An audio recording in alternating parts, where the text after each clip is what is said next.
একটা জিনিস আপনারা চিন্তা করলে হয়, এখানে যদি একটা ব্রিজ সরকারের পক্ষ থেকে একটা ব্রিজ করা দেওয়া হয়, এই ফাটটার দিকে দেখেন এখানে হাজারো মানুষ বসবাস করার মতন জায়গা আছে, কিন্তু এই ব্রিজটার জন্য যাইতে পারে না, আসা নাই।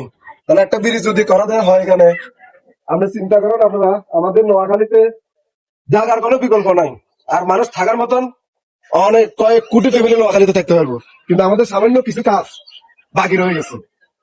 এই দেখেন কয়েক হাজার লোক এখানে বসবাস করার মতো ক্ষমতা আছে, দেখছেন? খালি একটা ব্রিজের কারণে। এই ব্রিজটা যদি কোন রকম সরকার করে দিতে পারে, এখান থেকে একটা রাস্তা করে দিতে পারে, দেখেন একটা মেল ফ্যাক্টরি করার মতন এখানে জায়গা আছে, কয়েক হাজার ফ্যামিলি থাকার মতন জায়গা আছে, কিন্তু একটা ব্রিজের কারণে এটা আটকে রয়েছে, এই কাঠের ব্রিজ। আচ্ছা, ব্রিজটা হইলে কি তোমাদের জন্য ভালো হবে না অনেক? হ্যাঁ, দেশটা উন্নত হবে না? এখানে যারা বসবাস করবে আগামীতে, এদের যাওয়া আসার রাস্তা ঠিক হয়ে যাবে না? তো আপনারা চিন্তা করেন, আমি সরকারের কাছে একটা আবেদন, এই নোয়াখালীর কিছু কিছু জায়গা আছে, অঞ্চল আছে, সাধারণ একটা ব্রিজের জন্য চলাফেরা করতে পারে না।